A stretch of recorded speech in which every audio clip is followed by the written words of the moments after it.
వృషభ రాశి. ఈ వృషభ రాశి వారికి ఏప్రిల్ నెల 2024 సంవత్సరానికి గాను ప్రొఫెసర్ డాక్టర్ ములుగుడి సత్యనారాయణమూర్తి నేను మాస రాశి ఫలితాలు చెబుతున్నాను. ముందుగా మనకి ఈ వృషభ రాశి వారికి చాలా బాగుంది అని మనం చెప్పాలి. మరి ఏప్రిల్ 22 తర్వాత 2024 సంవత్సరంలో వృషభ రాశి ప్రవేశం గురుడు. అందువలన వ్యయ గురుడు వల్ల ఖర్చులు ఎక్కువగా ఎంతవరకు అనేకమైనటువంటి బాధలు పలుకుతున్నటువంటి వాళ్ళంతా కూడా వాళ్ళకు కాస్త ఊరట అనేటటువంటిది జరుగుతుంది.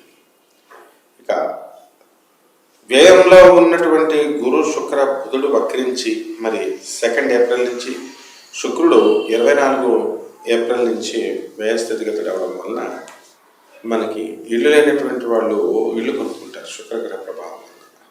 స్థలాలు లేనటువంటి వాళ్ళు స్థలాలు కొనుక్కుంటారు. ఇక వృత్తి వ్యాపార ఉద్యోగ విషయాల దగ్గరికి వచ్చేసరికి రాహు తర్వాత కుజుడు 23 ఏప్రిల్ నుంచి, బుధుడు డైరెక్ట్ అయ్యి 25 ఏప్రిల్ నుంచి, బుధుడు వక్రించి 9 ఏప్రిల్ నుంచి, ఇవన్నీ కూడా మనం పరిశ్రమలో తీసుకుంటే లాభంలో ఉన్నప్పుడు వీళ్ళకి వృత్తిలో అఖండమైనటువంటి ఎదుగుదల కనబడుతుంది. అంటే వర్క్ విషయంలో టెన్షన్ ఉన్నప్పటికీ కూడా దాన్ని సమర్థవంతంగా వీళ్ళు నిర్వహించడం అనేటటువంటిది జరుగుతూ ఉంటుంది. కాబట్టి ప్రభుత్వ ఉద్యోగస్తులు ఎవరైతే ఉన్నారో అటువంటి వాళ్ళ టీఏలు డిఏలు అరియర్స్లు అన్నీ కూడా వచ్చేస్తాయి. అదేవిధంగా మనకి ప్రైవేట్ ఉద్యోగస్తులకు కూడా వాళ్ళకి జీతాలు, ప్రమోషన్స్, ఎదుగుదల అనేటటువంటిది క్లియర్గా కనబడుతుంది.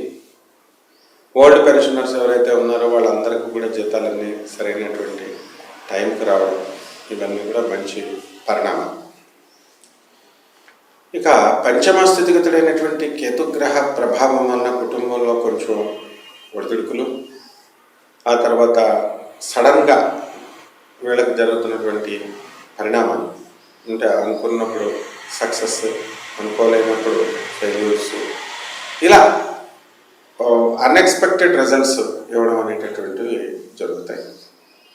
నూతనంగా ఈ వృషభ రాశి వాళ్ళకి కొంతమంది కొత్త వాళ్ళు పరిచయం అవ్వడం, దానివల్ల పాత వాళ్ళు పెట్టినటువంటి డిప్రెషన్స్ నుంచి వీళ్ళు బయటకు పడడం, ఆ విధంగా వీళ్ళ యొక్క నిత్య ఉత్సాహంగా వీళ్ళ జీవితం ముందుకు వెళ్ళడం అనేటటువంటిది జరుగుతుంది. మరి ఈ వృషభ రాశి వాళ్ళు మీరంతా చేసినటువంటి మంచి పనులకు గాను అవతల వాళ్ళు మీకు డిప్రెషన్ నుంచి వాళ్ళు బయటపడి ఆత్మహత్య చేసుకోకుండా కొంతమందిని మీరు సేవ్ చేసినటువంటి ఆ తృప్తి, మీకు చాలా అధికమైనటువంటి తృప్తిని వృషభ రాశి వాళ్ళకి నెలలో ఇస్తుంది. అదేవిధంగా మీ మంచితనమే మిమ్మల్ని కాపాడింది అన్నట్టుగా పాత వాళ్ళు మిమ్మల్ని మోసం చేసినప్పటికీ కూడా కొత్త వాళ్ళు చక్కగా మంచివాళ్ళు మీకు తారసపడటం, మీ జీవితాన్ని ముందుకు తీసుకువెళ్ళడం, డిప్రెషన్కి మిమ్మల్ని లోను కాకుండా, ఇలాంటి అనేకమైనటువంటి అద్భుతాలు, ఈ మిరాకిల్స్ అన్నీ కూడా ఈ నెలలో ఈ వృషభ రాశి వాళ్ళు ఎదుర్కోవడం జరుగుతుంది. అలాగే రాజ్యస్థితిగతుడైనటువంటి శని మీ వృత్తి వ్యాపార ఉద్యోగ విషయాల్లో బాగా చేస్తాడు. చక్కగా ఎలక్ట్రానిక్స్, సాఫ్ట్వేర్ ఇండస్ట్రీస్ రన్ చేస్తున్నటువంటి వాళ్ళు బాగా వృత్తిలోకి వస్తారు. ఇనుము సంబంధించినటువంటి ఫ్యాక్టరీస్, అవి చిన్న బిల్డింగ్ షాప్స్ అయినా సరే, ఆ తర్వాత పెద్దగా ఈ ఇండస్ట్రీస్, టాటా స్టీల్స్ ఇలాంటి ఇండస్ట్రీస్ స్థాయి వరకు కూడా ఉన్నటువంటి వృషభ రాశి వాళ్ళందరూ కూడా చక్కటి లాభాల్ని వాళ్ళు తీసుకుంటూ ముందుకు వెళ్తూ ఉంటారనమాట. ఇకపోతే విద్యార్థుల దగ్గరికి వచ్చినప్పుడు విద్యార్థుల యొక్క చదువు ఛాలెంజింగ్గానే ఉందని చెప్పాలా. ఏప్రిల్ మొదటి 3 వారాలు కూడా విద్య మీద ఎక్కువ దృష్టి వీళ్ళు పెట్టాలి. ఆఖరి వారంలో వీళ్ళు చాలా చక్కగా వీళ్ళు చదవడం అందరినీ విస్మయపరుస్తుంది. అలాగే వీళ్ళు విదేశాలకు వెళ్ళి చదవాలి అనుకునేటటువంటి విద్యార్థులందరూ కూడా మంచి అవకాశాలు వీళ్ళకి రావడం, చక్కగా అక్కడికి వెళ్ళి వాళ్ళు చదువుకోవడం, ఇవన్నీ కూడా యాదృచ్ఛికంగా ఒక జరిగిపోతూ ఉంటాయి. ఒకటి ఈ ప్రభుత్వ ఉద్యోగాల కోసం ప్రయత్నిస్తున్నటువంటి విద్యార్థులు ఎవరైతే ఉన్నారో మరి అటువంటి వాళ్ళంతా కూడా మనకి అవకాశాలు ఉన్నాయి. వీళ్ళు బాగా చదవాలి. రాజకీయ రంగంలో ఉన్నటువంటి వాళ్ళంతా కూడా మంచిగా వృత్తిలోకి వృషభ రాశి వాళ్ళు ఎలక్షన్లో గెలవడం, మరి ఎలక్షన్లకు మంచిగా సమాయత్తం అవడం, టఫ్ కాంపిటీషన్ని అవతల వాళ్ళకి ఇవ్వడం, ఇవన్నీ కూడా కంటిన్యూస్గా జరిగిపోతాయి. ఇక స్త్రీలు ఎవరైతే ఉన్నారో మాకు వివాహాలు కావడం లేదండి అనేటటువంటి వాళ్ళకి వివాహాలు మరి ఇప్పుడు మనకంతా కూడా మూఢం కాబట్టి కుదుర్చుకొని పెట్టుకోవాలా, వివాహాలు కావు. అలాగే సంతానాలు లేవండి అని అనుకునేటటువంటి వాళ్ళందరికీ కూడా సంతానం కలగడానికి అవకాశాలు ఉన్నాయి. అయితే బలహీనమైనటువంటి సంతానాలు కలగడానికి అవకాశాలు ఉన్నాయి కాబట్టి జాగ్రత్తగా మెడికేషన్ అనేటటువంటిది తీసుకోవాలి.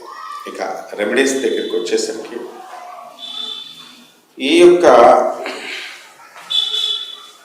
కుజుడికి మనం శని, ఈ రెండిట్లో ఏదో ఒకటి బలవంతం మనం చేసుకోవాల్సినటువంటి అవసరం ఉంది.